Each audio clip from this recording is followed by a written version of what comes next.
पिछले काफ़ी दिनों से विशेष करके 25 तारीख से लेकर के अब तक पंजाब में लगभग 12 ज़िले ऐसे हैं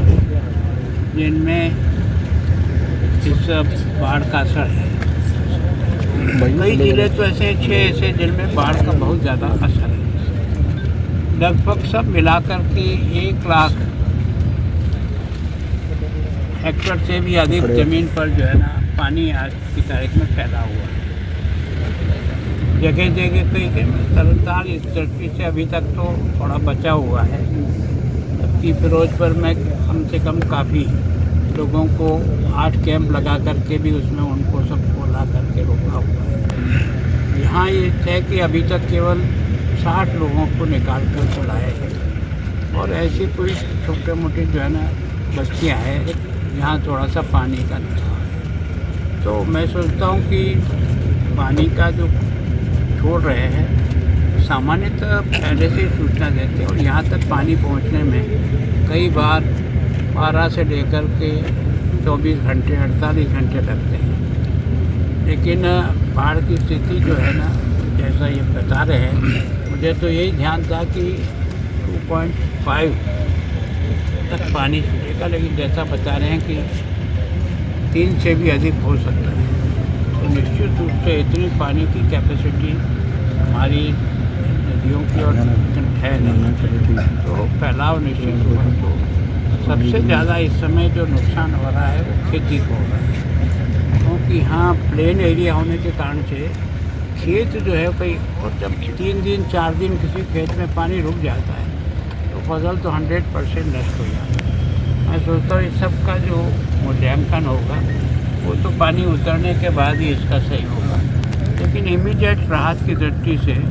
सब जगह कैंप लगाने की दृष्टि से, बस्तियाँ खाली करने की दृष्टि से प्रशासन ने इनको बता रखा है। तो मैं सोचता हूँ कि यहाँ वो समस्या नहीं है जो फिरोजपुर में है। फिरोजपुर में कई तरह की समस्याएं जो है वो बॉर्डर के कारण से भी है, उसके कारण से भी, और लेकिन सचेत रहने के लिए जैसा यह बता रहे हैं कि अगर कोई बांध है और उसमें किसी प्रकार का कोई नुकसान हो जाता है तो बहुत बड़ी स्थिति है। तो मैं सोचता हूँ समय के पहले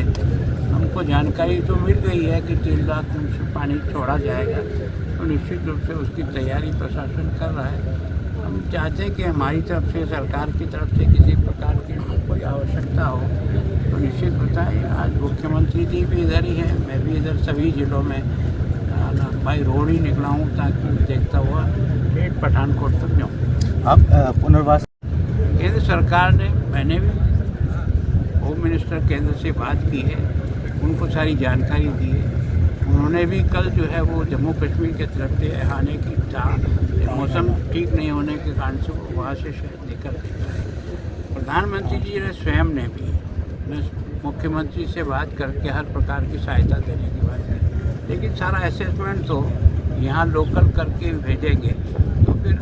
अगर आवश्यकता होगी तो केंद्र अपनी टीम भेज करके भी सारे नुकसान को देखेंगे और नुकसान देखने के बाद केंद्र सरकार पूरा मदद करेगी। सर सीएम साहब हिसाब से मैंने यहाँ जो है ना एक कैंप तो स्वयं ने प्रत्यक्ष देखा है, लोग भी संतुष्ट हैं, पर वहाँ के लोगों की जो समस्या जो वहाँ उन्होंने बताई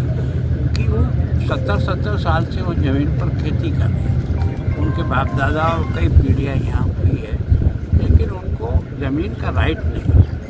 उसके कारण से सरकार का जो भी लाभ मिलता है उससे वो वंचित हो जाते हैं। और दूसरा ये कि केवल एक बार नहीं, ये जब भी बाढ़ का पानी इससे ज़्यादा आता है तो उन लोगों को तो हमेशा इसी तरह की समस्या का सामना करना पड़ता है। सर सेंट्रल जिनकी मांग है उसका एक तर्क के साथ होगा कि ये इतना नुकसान यहाँ हुआ, तो निश्चित रूप से केंद्र की टीम भी आकर के इस चीज़ों को देखती है, फिर उसमें से जितना कर सकते हैं वो करते हैं पहले से। और आपदा राहत का पैसा हर स्टेट को पहले से ही चला जाता है, वो तो एक निश्चित कोटा है हर साल का, चाहे आपदा आए चाहे नहीं आए, वो पैसा रहता है सरकार के पास, वो तुरंत एक बार खर्च कर सकते हैं और आगे के लिए जो भी नुकसान है उसकी भरपाई के लिए रिकॉर्ड बनाकर भेजते हैं, सरकार उसको मदद करेगी।